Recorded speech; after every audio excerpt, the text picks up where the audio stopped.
Hello and welcome again to Steve's Vintage Model Builds. Hope everyone's well, and welcome to returning viewers and subscribers. Thank you very much, appreciate it all, and a very hearty welcome to any new viewers who may be stopping by. I appreciate everybody's time, it's valuable, and so spending a bit with me, it's flattering. So anyways, well, left the lid off that. That's not good, especially with a cat running around. Okay, so thanks to everyone. I'm up to 551 subscribers now, and speaking of hearty, I have a big hearty congratulations to Peter Oxley, who broke the 10,000 subscriber mark last week, or this week. It's Friday now. Earlier this week, he broke the 10,000 subscriber mark. I think when I joined his channel about a year and a half ago, maybe a little longer, I guess it would have been, I guess it was in 23. Anyways, excuse me, he was one of the first creators I found after I came back into the model kit hobby. And I think back then, I think he had, something in the neighborhood of 6,000, something like that. And I was always, I didn't understand why he didn't have more subscribers. I mean, he does great reviews. He's very personable, has a good sense of humor, knows the industry, has connections in the industry. He used to be in sales. And so, anyways, congratulations, Peter. And I hope it and I expect it'll just gonna grow exponentially now. Word gets around, and he deserves every single subscriber that he has. He does mostly kit reviews, but he also does book reviews from time to time. And right now he's putting up artwork from Roy Huxley, who recently passed away, and he was the illustrator for Airfix, I believe it was, and so anyways, he passed away, and so he's putting stuff up on that. So if you're not aware of Peter Oxley's channel, it's Peter Oxley, and I'll put a link to it in my description as well. So and in addition to books and the artwork and stuff like that, he does occasionally, takes him 2 or 3 years, but he builds stuff. He's very meticulous, and he has a fine model collection, and he really is he's an expert modeler. He doesn't give himself enough credit, but the stuff that he produces is just unbelievable. So anyways, enough of that, enough of the white space. A couple of updates on works in progress here. I started the Tamiya 1700 USS Yorktown. There's the superstructure completed, and here's the lower part of the hull, and this is much more my speed compared to the Akagi. Both of these are Waterline series, but the Akagi is Hasegawa, and I'm well into it. But I just can't bring myself to finish it up. I don't know. Every time I pick it up, I just look at it. There are just so many parts, and so I'm gonna have to wait for the OCD to really get back into that. And I freely admit it was too much kit for me when I started it. It was the first ship I did after getting back into the hobby. And boy, Hasegawa kits are great. I'm not criticizing them, but shucks, So anyways, it gave me practice on how to paint 1/700 aircraft. And I had a lot of fun with that, actually. They were pretty easy, and they weren't as bad. Decaling is a different story, but I'll cross that bridge when I come to it. So that's underway now. And the next thing is, it was actually a set-aside. This is the Atlantis Mac AC 1926, I think. 1926 Mac AC. And many modelers will remember and know Terry Thacker of Hobby Barn, also known as Terry Sr. He passed away last year. We miss him a lot. But I tuned into his channel one day, and he was really into cars and trucks and stuff like that. He didn't do too much military stuff. He did some, but he was really, he owned a garage too, I think. He was a coal miner, but I think, he also owned a garage, or in any case. So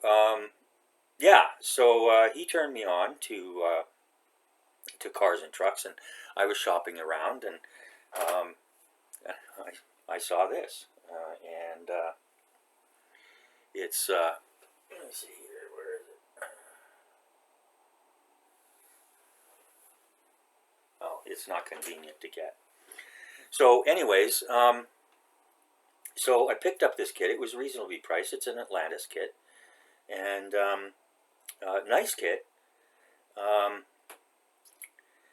And as far as it went together real nice. It's going together real nice.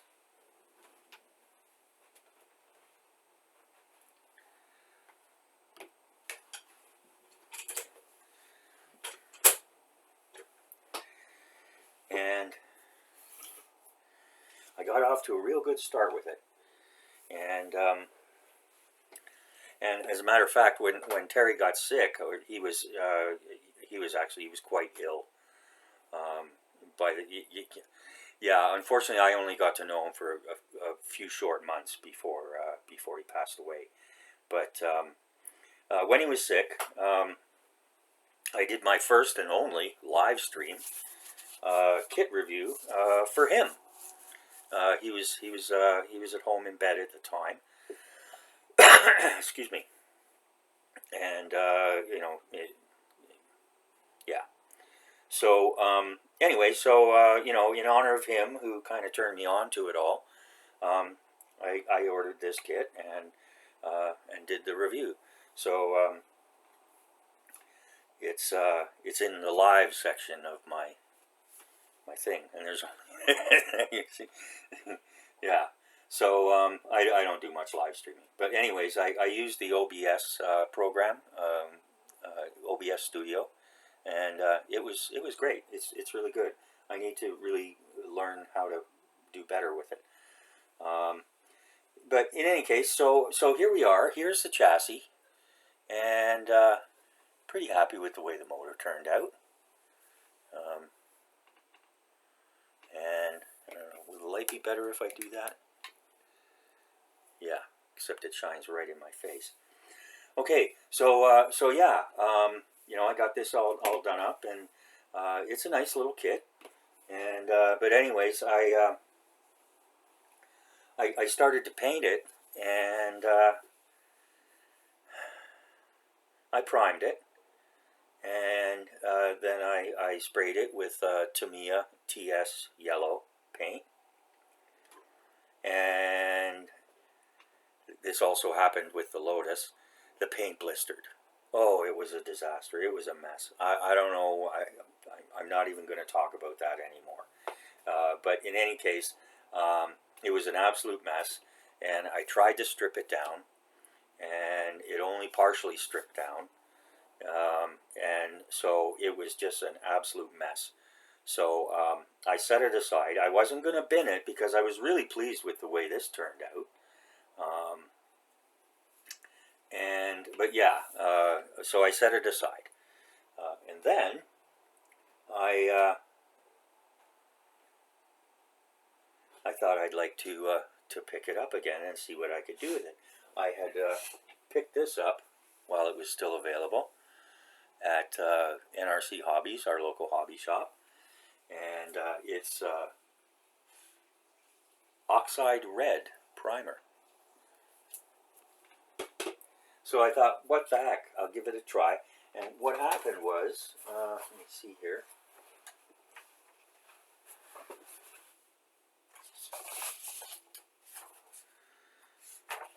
I came across this. And so instead of trying to make it all pristine perfect, I decided to finish it as an old beater. These trucks were on the road for a long time. So, anyways, yeah. So here's the I don't know if can you see how that's all blistered on the back, and I just sprayed it over, and so I just decided that I'm just gonna do it as an old beat up, rusted old truck. So, and then here's the bed. It's not, I'm not finished yet. I got a ways to go, and you'll notice that it's a little streaky here, but that's okay because I'm going to streak it out probably with this, aka streaking prime. I've heard mixed things about it, but I'll give it a try. Anyways, so yeah, when I saw that picture, I went, oh yeah, okay. So I'm going to do it this way.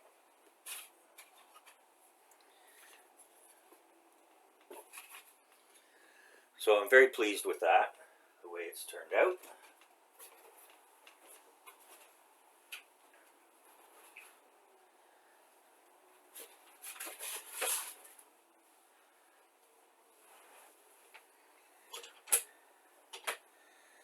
So I've been busy with that, and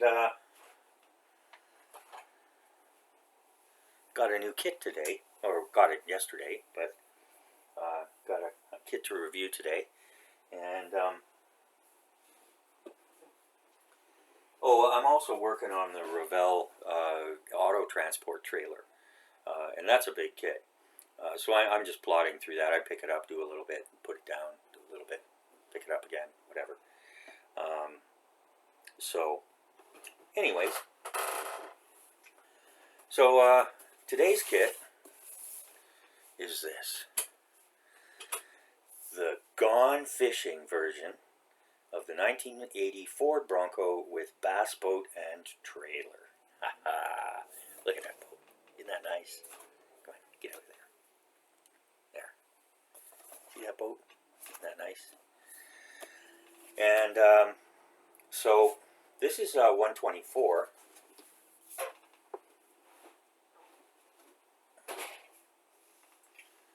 I also have this one. I'll put an end screen review to the link to the review here. So this one here, this is I don't know. If anybody can tell me what year this Bronco is, I'd really appreciate it. Please just leave a comment. Happy Guys said it says 1969. And in looking around, I've seen other merchants who are quoting it as a 1970s. And it does look like a 1970 or 71, but if anybody knows, I'd really appreciate that. Obviously, this is not a dune buggy from 1970. But anyways, so that's going to be a lot of fun. It's a different scale and different tooling. This is a special edition with new parts, which was, yeah. So, yeah, so getting used to the trailers.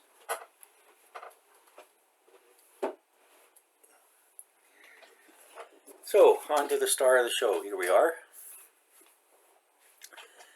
and actually I've been wanting a boat kit for a while, or a set that has a boat and trailer. And I saw this, and it was about, I don't know, $50 odd, free prime shipping. I think it was $55 or something like that, Canadian. All the prices are in Canadian, and so and I this one particularly caught my attention because as a young person, well, like our family had a cottage in an area of central Ontario called Muskoka. The Muskoka Lakes are very famous. Excuse me. Our place was on one of the smaller lakes. It was, but it was very long. It was quite long and fairly deep, without a lot of rocks. So a lot of boat racing went on there, and of course, we would be there for the whole summer practically. Dad would take his 2 weeks or whatever he got, but we'd be up there most of the time. So in any case, on Lake Muskoka, which is a huge, massive lake, that's where all the movie stars and everybody, they have their homes and stuff like that. Use way more resources than anybody should be entitled to. But anyways, that's a whole other thing. So, and of course, spending summers at the lake, and of course being a scout too. Loved fishing. Loved fishing. I used to love fishing, and of course bass was the most common. I also liked fishing for catfish. It was pretty easy. Just kind of drag the bottom. They're bottom feeders. But I liked, they're good eating fish. Oh my goodness, they're such good eating fish. And they have no scales. And so you don't have to scale them. And the skin, you fry it up in butter. Oh, just fry it up in butter. Oh my goodness. Oh, so good. But anyways, so, but yeah, I did a lot of bass fishing. Didn't have a fancy boat like this. We had a canoe. Yeah, we had a cedar strip canoe, and so we did most of our fishing in that. But there were other people on the lake that had regular boats, and we would go out with them from time to time. So, so yeah, this was a lot of fun. It's got a 150 horsepower Yamaha engine, and it's a Ranger bass boat. So a lot of fun, a lot of fun. And this is a 1980 Ford Bronco, and give you a little bit of. We've got some nice box art on the side here. You get the engine, nice detail underneath, and it's Revell 17242, and I believe this is a Revell tooling. I think it was tooled in 2021, so it's not that old of a kit. Total length with the boat on the trailer is almost 20 inches, 157 parts, molded in white with water slide decals. And it says here, it's been said a bad day of fishing is much better than a good day at work. And there's no better way to test this idea than climbing into your rig and heading for the nearest lake. Revell agrees with this sentiment and celebrates it with the Gone Fishing set. We've combined a vintage Ford Bronco with a classic Ranger 363V Comanche bass boat and a custom 2-axle trailer to create the ultimate 1/24 scale fishing experience. And optional parts include fender flares, roll bar off-road lights, roof racks with skis, water skis, all new decals. This was excuse me, everything was updated.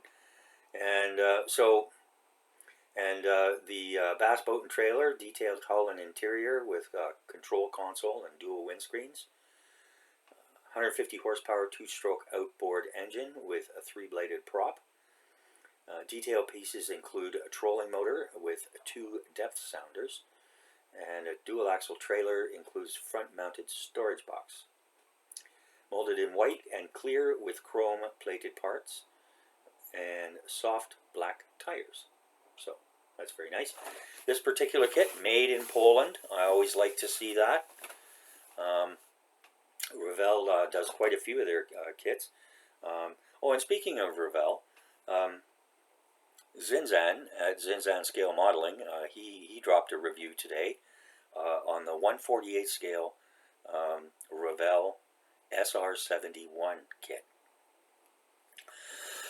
Excuse me. My SR71 was an old monogram kit in 1/72 scale, and oh, it was nice. It's I got it right here, I think. There we go. So here's the 1/72, and you can just imagine what the 1/48 looks like. It's twice the size. I mentioned to Zinzan he had to get his own garage to put it in, or a separate garage. And and again, yeah, if you haven't checked out Zinzan's channel, please do. He's an absolute wizard. Does beautiful work, and I often compare him to a fine watchmaker when it comes down to, especially when he details the engines and stuff on the larger planes. He's really cool. So, anyways, yeah, Zinzan Scale Modeling. So check that out. I'll put a link there too. And put this back and just briefly going to go over the history of the Bronco. It was produced in 1965. 1966 was the first model year. And not so much now, although I guess to a certain extent, I don't know. But it used to be that all the new cars came out in the fall. So it would be in September. That it was like like the TV shows and stuff. In September, all the new models would come out. So, but it would be for like the following year. So in September '65, it was the 1966 model year, which was the first year for the Bronco. And so, excuse me, and went through. I had a 30-year run.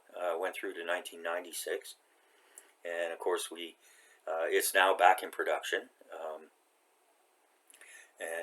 The reason for the new cars coming out in the fall was it actually goes all the way back to Franklin Roosevelt, who in order to kind of smooth out production years and so on and so forth, and keep people working, they made it so that the manufacturers came out, they would come out in September, and then the orders would start coming in, and then the workers would be, they'd have work, all through the winter and over Christmas, and so that made life easier for them. And of course, we all remember. Well, we don't all remember, but the Bronco's most infamous moment was the slow speed chase of O.J. Simpson, and through L.A. And but that's not the reason they canceled the product. Basically, by 1996, Ford had come out with the Expedition, and consumer tastes were changing. They were going more for the four-door larger SUVs, which plague our streets to this day. But in any case, so but this is the 1981, and so it says ages 13 and up, skill level 5, which more or less has to do with the number of parts as opposed to the actual modeling skill you're going to need. But of course, with more parts, it's a more complex assembly and so on and so forth. So, and again, I don't know who comes up with this stuff, but I know when I was 10 years old, I could have built a kit like this, and I wasn't that good. I'm still not. As anyone who watches my stuff, I managed to produce some halfway decent stuff most of the time. And we all make mistakes and so on and so forth. So, but yeah, so we got lovely box art here, nice fall scene, and the vehicle itself and the boat. So that's very nice. And they've actually taped this.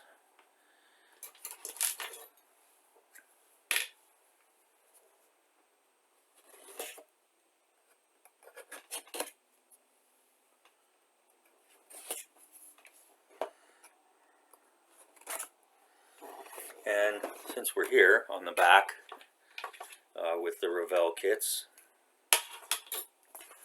they give you the skill level.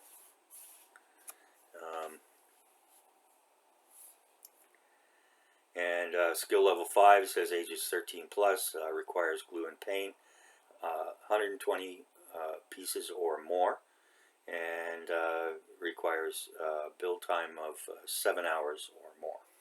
So that's how they figure the skill level, the time it'll take to assemble, as well as the number of parts. I used to joke that it wasn't the skill level, it was the frustration level with Revell.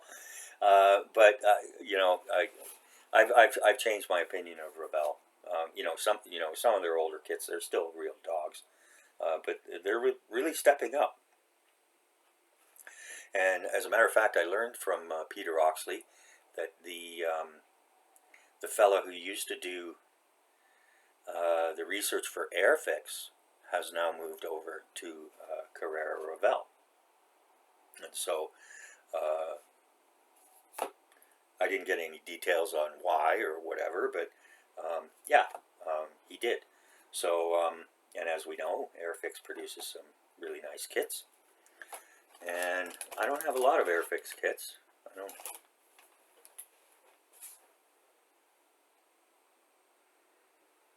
I have the 172 P51 Mustang and Spitfire Dogfight double set. And most of the rest of them are the vintage classics. So some of those are really nice, and some of those aren't that great. But at least they're honest about it. They don't try and pass off a 40 or 50-year-old kid on you like it's something that's new. That's always appreciated. As for the vintage classic kits, in their new in this year's line, they've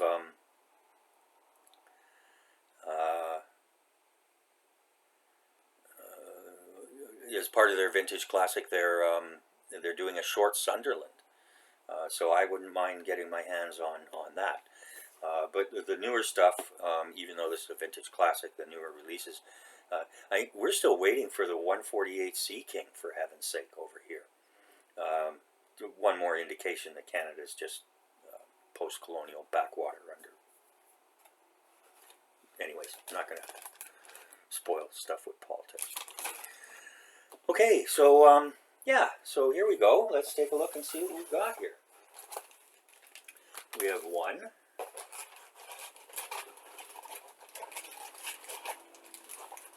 A lot of stuff here. 2, 3, 4, 5.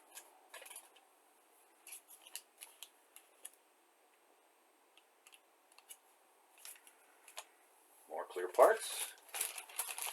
And tires. Yeah. Looks like we have two different tire options, off-road and regular. Maybe some extra tires are going to go in the back of that Mack truck. Okay, so put this down.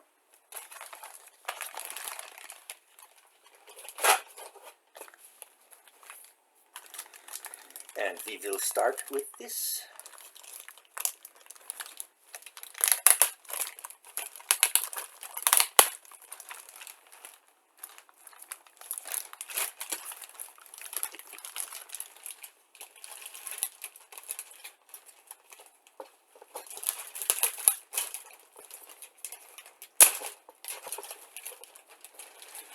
There we go. Okay. So, we have the truck body. Pretty nice detail there. Nice Ford logo there. And we've got the vents are nicely detailed. The wipers, yeah, it's better than them being molded into the clear plastic.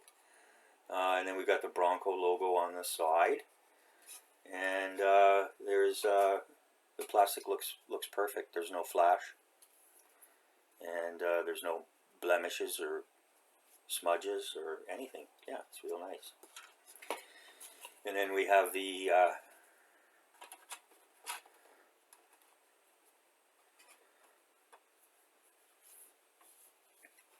what do you call that, Steve?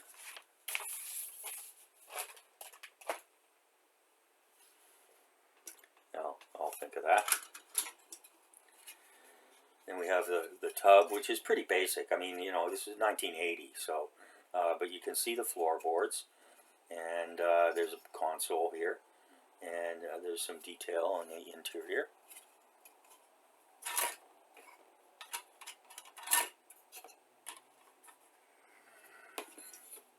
You want to be careful with this, though, because it's, yeah, you want to be pretty careful with that.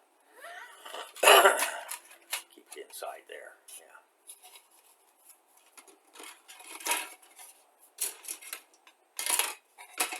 Or not. Yeah, there we go. Get out of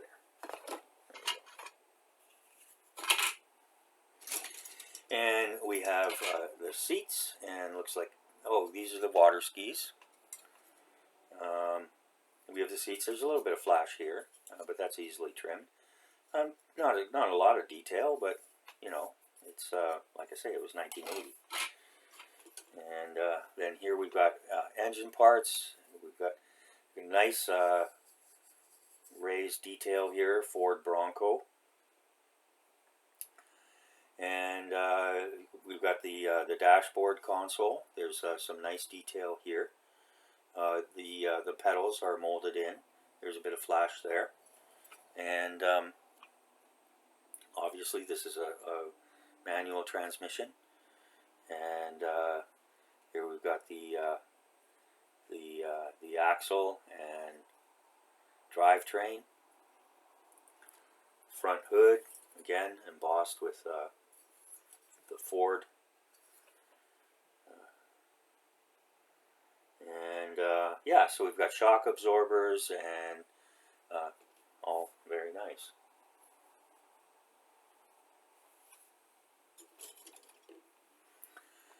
We've got the spare gas can and flared bumpers, or what do you call it? Wheel well, whatever you call those things. Cap. That's what this is. A cap. Duh. Okay, and then here we've got a one-piece chassis, and we've got details on the engine. Ooh, look at the air cleaner and the hose. That's nice. And it's a, I think, I don't know what size engine this was. I think maybe it was the older one. It was a 302, but I'm not sure which one, what this is.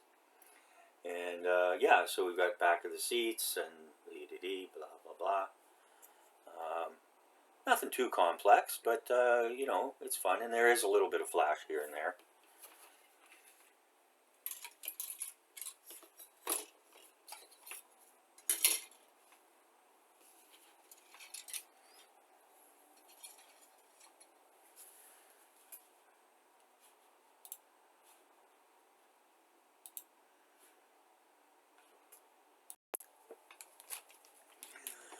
Okay, and we got the clear parts here.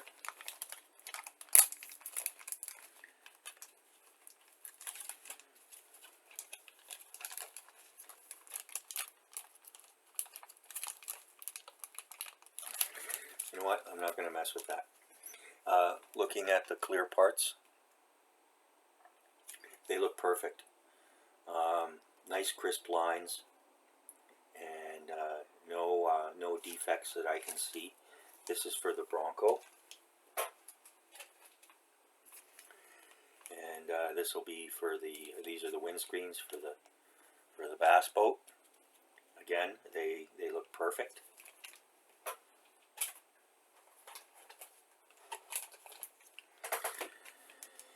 And we've got chrome pieces here for the boat. That's heat sealed, and there's no flash here at all.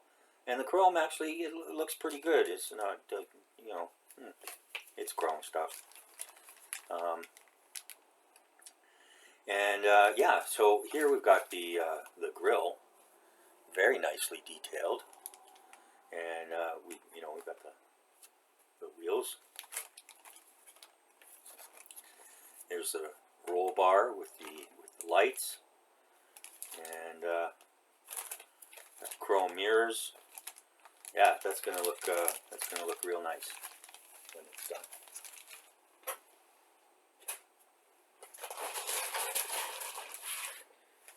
Then we have this bag. Before I do that, I'll check out the tires.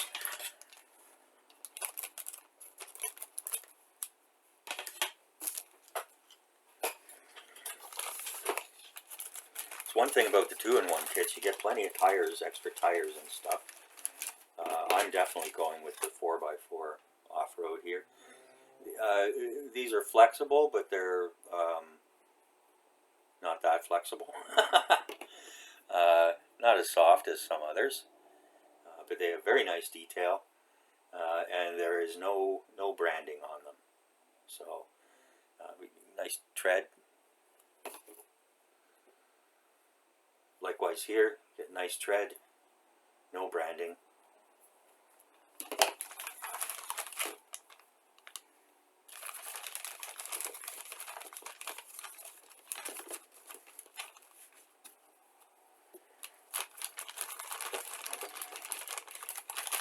And I know Ford used to use Firestone tires, and Henry Ford back in the day set up one of his buddies to produce the tires, or set up the business to produce the tires, and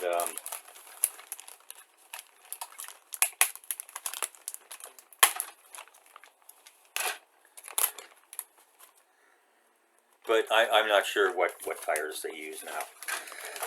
They might be Bridgestone. I don't know. Okay, so here we go. Here we have the boat, which is very nice. I mean, it's a boat bottom. Doesn't need a lot of detail.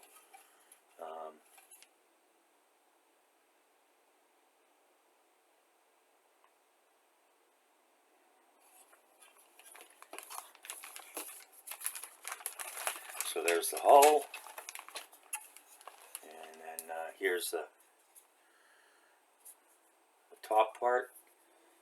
Got rope here, storage lockers, nice detail. You can see the what do you call it? The thing you use to open it. What is wrong with you today, Kev? Anyways, yeah, and so yeah, we got a couple of drains here, and yeah. Makes me want to go fishing. And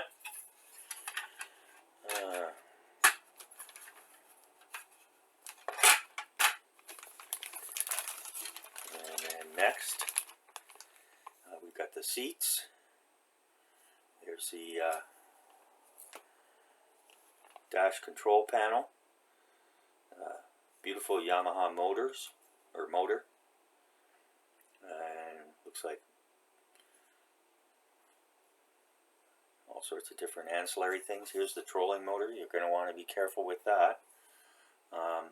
One little tip is when you have stuff like this, you put some tape over here very carefully, and that'll help protect it from getting squished.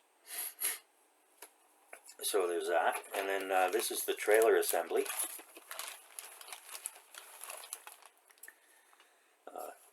Very nice hash marks here. And I'm going to use, they don't provide anything for like the carpet, you know, the carpet. So I'm going to use the furry side of one of those scrubber things. Handy for all sorts of things there. So yeah, so you know, that's pretty basic. Nothing too complex there.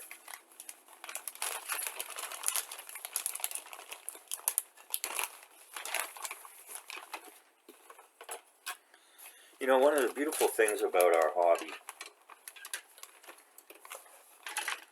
is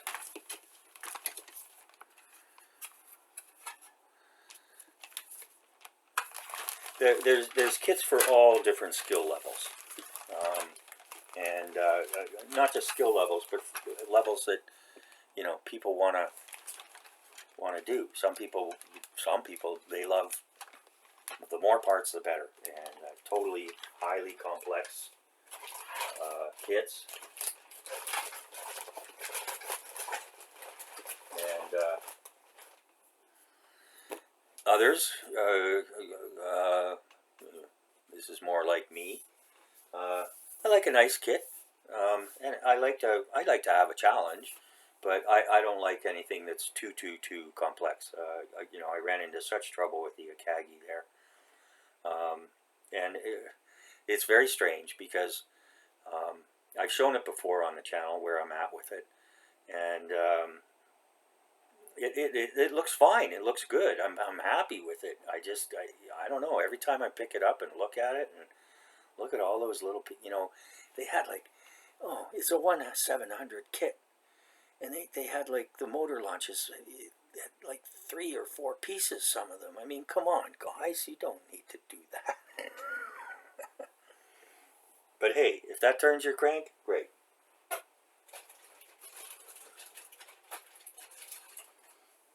I'm sure not going to criticize anybody for how they do their hobby.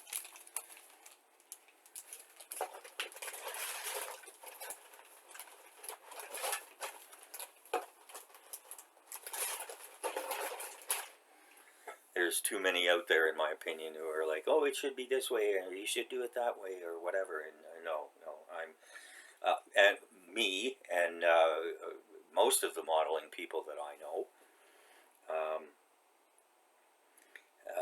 are, you know, it's your kit, and you can do what you want with it. Excuse me. And at the end of the day, to use that well-worn out phrase, at the end of the day, once you've finished it, if you're happy with it, that's all that matters. And you know, and Peter Oxley and I, we've talked about this numerous times, and he's talked about it as well.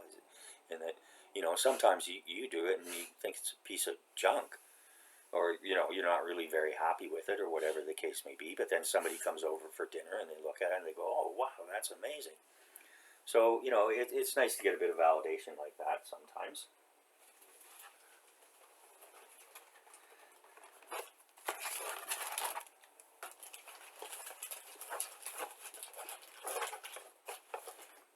You know, it's funny, it's like, you know, beyond regular points of view. people literally do see things differently. So, like for me, when I look in the mirror, my hair looks, to me, like it's sandy color. But everybody else sees it as white. And I asked the doctor one time, I said, you know, what color is my hair? He looked at me, he said, we're good. Yeah, Dr. Savoy, he's outstanding. But anyways, I said, you know, when you look at my hair, what color is it? And I said, is it white or is it sandy? He said, it's white. I said, oh, okay. Looks sandy to me. He says, well, that's just your eyes. So, okay, doc. So, yeah, I mean, people see things differently. I mean, and something as complex as color as well. And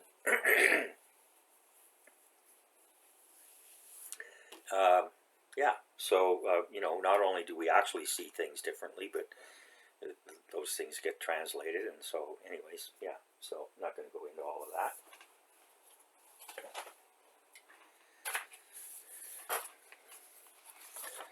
I mean, don't get me wrong, blue is still blue and green is still green. But in any case. Okay, so let's take a look at the decal set here, which is very nice. Look at that. We've got for the spare tire at the back. Got Angler, Wisconsin, Ontario, Canada, where I grew up and where we had our cottage.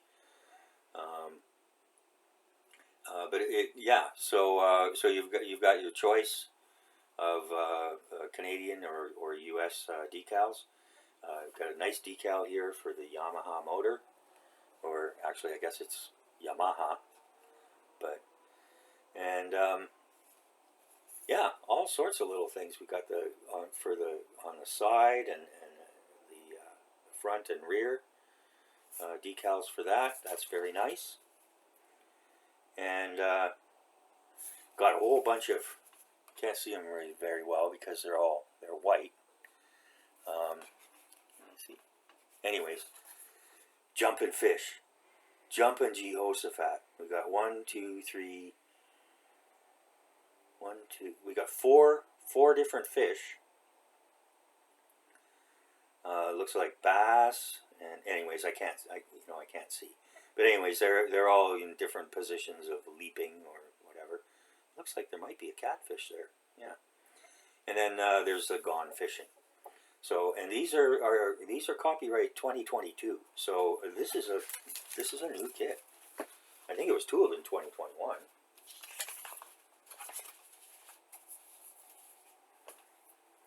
So yeah, Revell's really stepping up their game.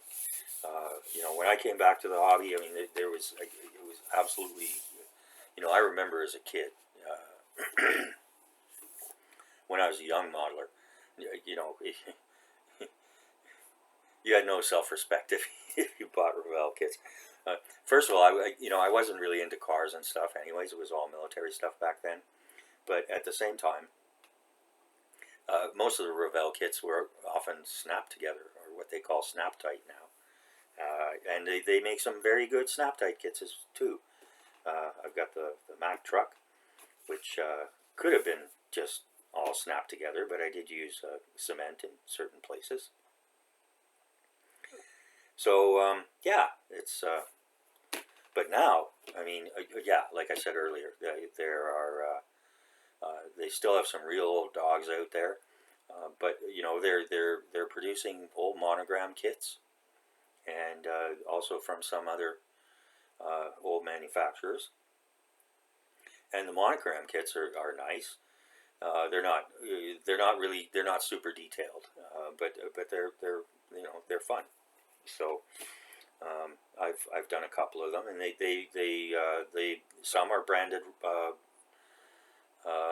Revell monogram, others are just monogram, but most of them are Revell. Yeah, and then you go on ScaleMates and you find out it was an old monogram kit. So time for a sip.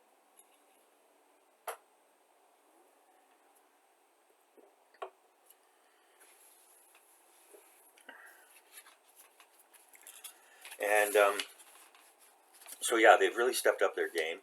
Um, the Revell of Germany stuff back in that day, everything I've seen there is junk. And but they seem to have gotten their act together, particularly in the last five years or so. So I don't automatically dismiss a Revell kit, and actually I have quite a few, which are quite decent. And they hit the price point too. I mean, they're not super expensive. So one of the reasons I got out of the model trains was they're so expensive. Even the model kits and stuff are very expensive. Excuse me. And so, excuse me. And the other consideration was space. So, I mean, I have a budget for my hobby, and I could have continued with the model trains, but my wife was very happy when the 4x8 table that was in our 9x12 room came down. And actually so was I. Unfortunately, it was one of those things. It was, I never had trains as a kid, and then when I retired, anyways. So, but then I found I was enjoying building the model kits for the railroad much more than running the trains. And it was a DC outfit, so it wasn't, when you have the DCC, you can program everything in and all that kind of stuff. And, if that's your thing, that's great. But with a DC, you're pretty much, you can do a certain amount with a,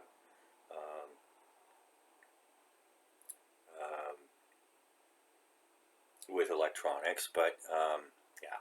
So, anyways, and yeah, and there's a lot more space in the room here now, and for me to display model kits, and it's a lot easier to work, and especially now with the new cat. Jack never bothered anything as far as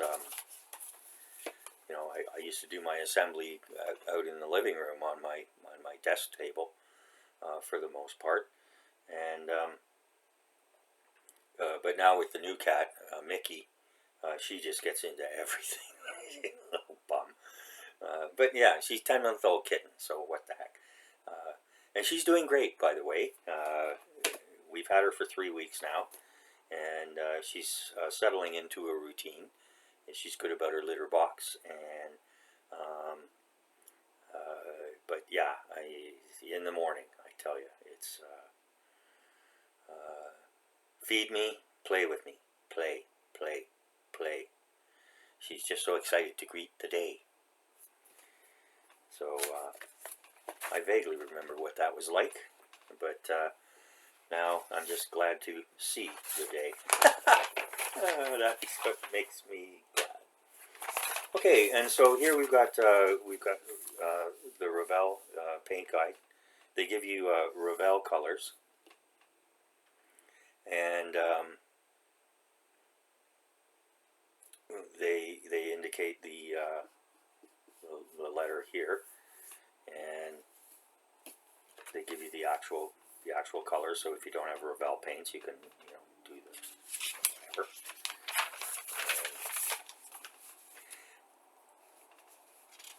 And then we've got a parts list. They don't do a parts diagram, but there is a parts list, and they're listing 100 and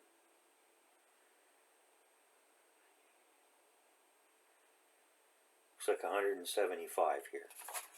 Anyways, so we'll go through the instruction sheet here, and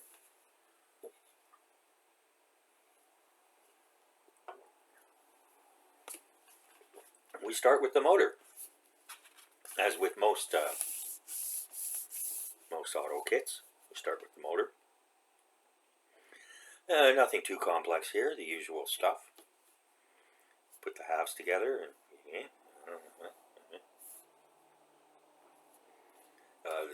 the star usually indicates it's a chrome part. jaws open, or the bonnet, as they say in the UK. So yeah, 1, 2, 3, 4, 5 is pretty much all motor stuff.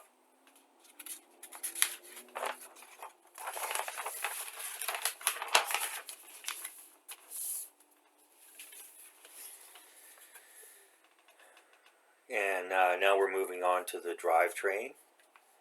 Motor goes onto the chassis. I guess this is something to do with the exhaust, probably. And then we've got the wheel assemblies. And putting the drivetrain in.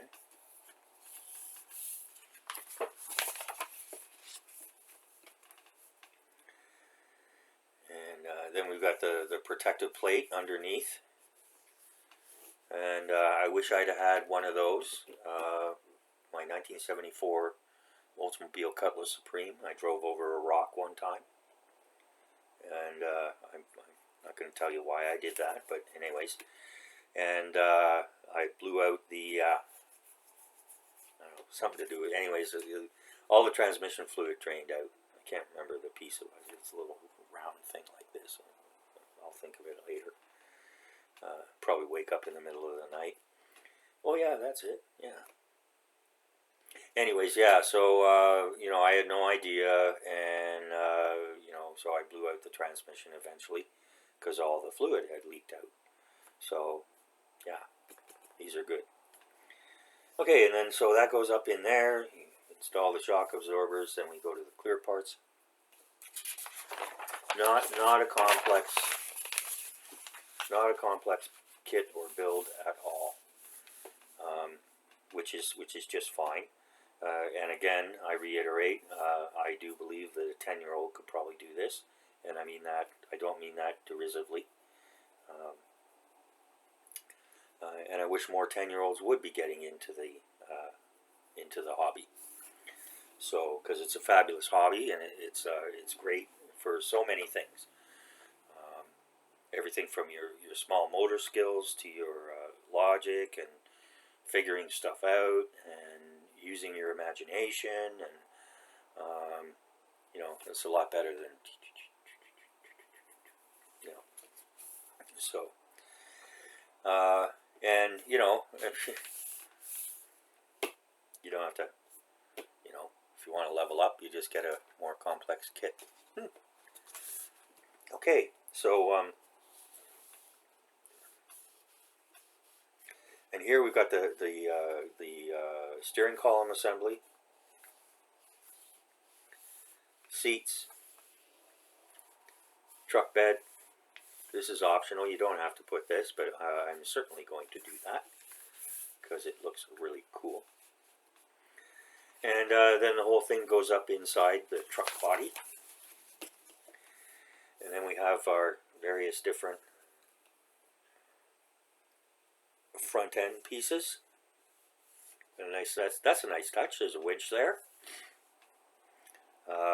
which I guess you need when you have a trailer. You'd think, a boat trailer, anyways. But this is the front bumper, so yeah, good to have a winch, no matter what. And then the whole body goes onto the whole thing. And then we've got the radiator goes in, radiator assembly. And then we've got the air cleaner goes in last. Then we move to the back end.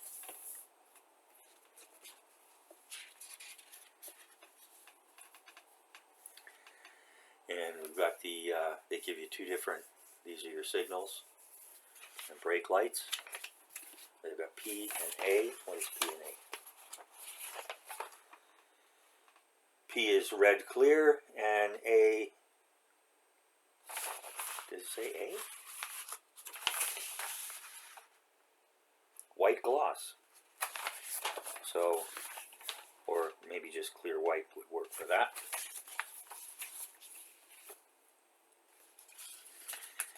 Chrome rear bumper.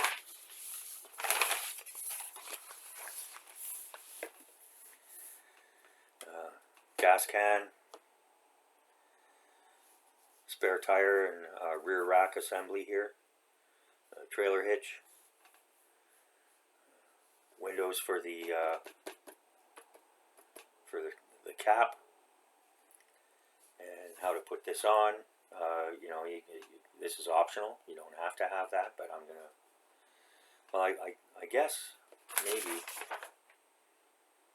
if you do this, it's not going to work with the cap, but I'll have to see about that. And then we got hinges on the hood or the bonnet, and then we've got side mirrors going on. Nice that they do this last. And they have a note here: if using decals 10 and 11, apply decals before attaching parts 19 and 20. So I guess maybe those are mirror decals, or anyways. So that's nice. And yeah, it's good that they have you do this at the end so you don't break them off. Then we got the roof rack, the skis. Then we move on to the trailer assembly.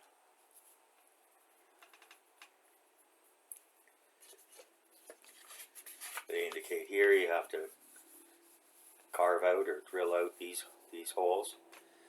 And we've got the rear tires, or the rear wheels there. Oh no, yeah, we don't have extra wheels. These are for the trailer. Excuse me.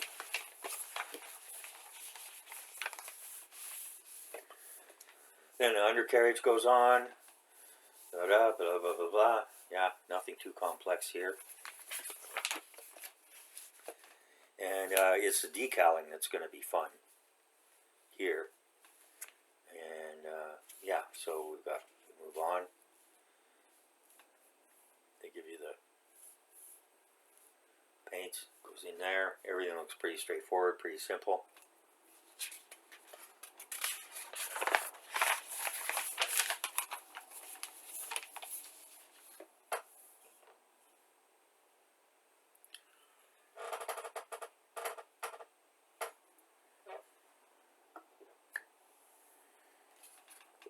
Excuse me.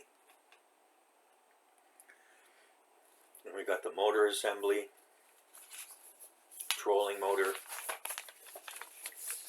seats. You have the option up or down. That's a nice touch. And here, I don't know what the question mark means here, but anyways. And then we've got the detailing on the motor, how the motor goes on. Then we've got a profile view for the decaling.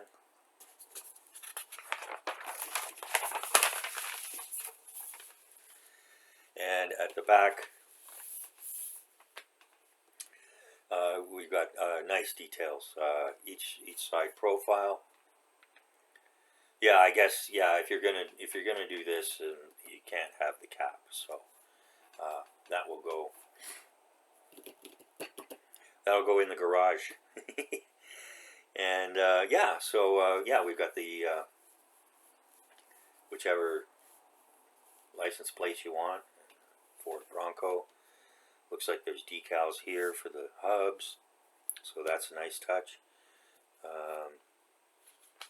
And then we've got the fishing decals. So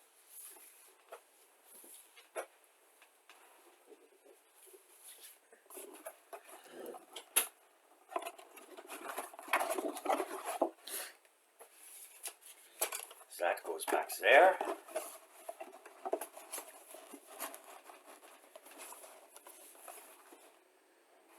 But yeah, I mean, I showed this earlier, but yeah, check it out. You know, you can do a heck of a lot with this kit. And yeah, have a lot of fun with it along the way.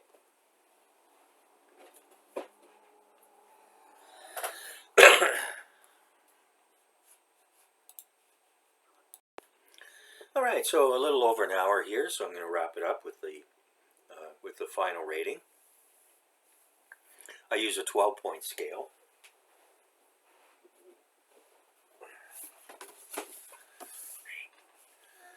10 standard points, 2 points for up to 2 points for packaging, up to 2 points for the sprues, up to 3 points for the parts, and up to 3 points for the instructions. Each of those 4 categories can get a quarter-point bonus for any wow factors. And I also allow up to 1 full bonus point for what I call value.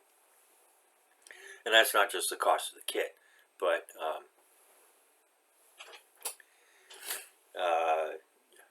you know, how many hours of entertainment are you going to get out of it?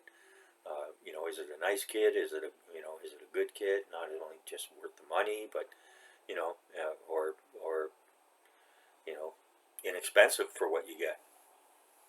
So, the kit itself, it's a nice, nice top removing box.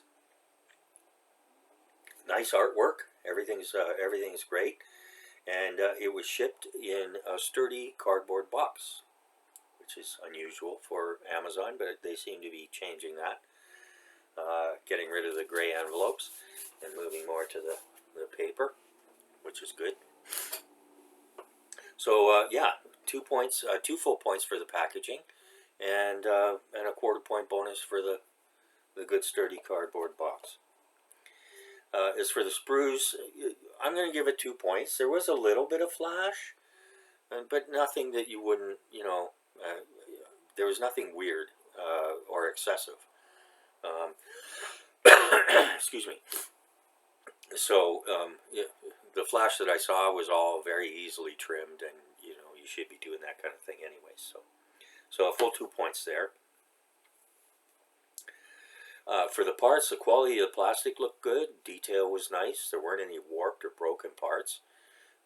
Decals really nice, so that gets a quarter-point bonus. So that takes that up to 3 1/4. For the instructions, you know, there was a little bit of a write-up. I mean, you know, they could have gone into it. You know, I look at, you know, for military kits, it's more for military kits, general service and history notes. But still, you know, they did a little write-up on the side of the box. Instructions aren't in color, but whatever. They were laid out nicely. Each step was, you know, they were easy to read. That's for sure. You know, they were pretty straightforward. So yeah, full 3 points for that. So that brings us to 10 1/2, and then I'm going to give it a half-point bonus for value. You know, $55, and you know, you get this, you get this, you get this.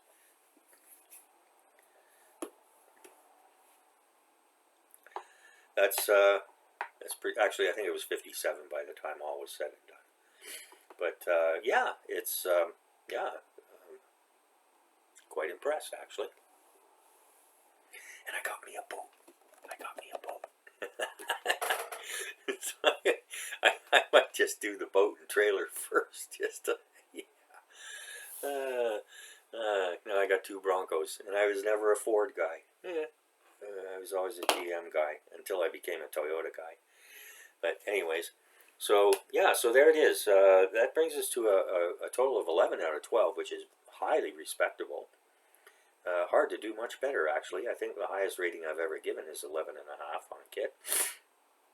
But yeah, you have all sorts of, you know, you've got I mean, geez, they even give you a cooler here. You know, I mean, you know, so that, you know, for your beer. Yeah. Fish storage is in the back. Beer's at the front. Yeah. Okay. So yeah. So that's it for today. Yeah. 1/24 scale. Shucks. Pretty hard to go wrong. For the cost and so on and so forth. You get a lot of hours of entertainment out of that, and some great opportunities for painting and so forth. So, all right. So that's it for today's review. And hope you've enjoyed it. Hope you enjoyed the updates of what's going on. here in the hobby room.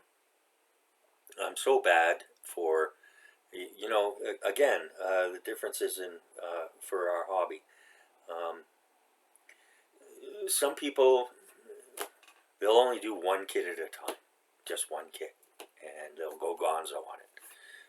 Some fly right through it. They want to just, you know, like I say, they go gonzo on it, and they want to get it completed as quick as possible, and so on and so forth. I like to take my time, and also,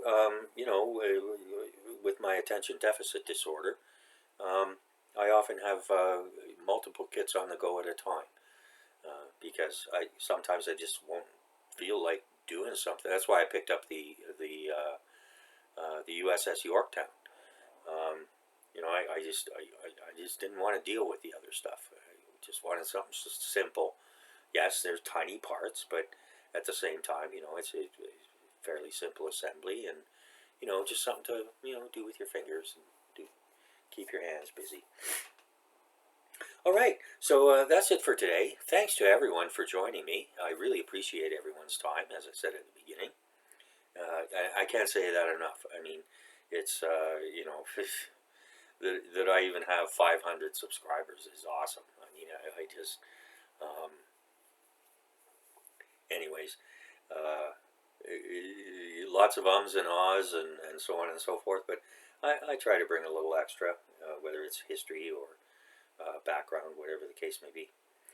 All right, so thanks again, and everybody have a great day, evening, whatever time it is where you're watching. Bye now.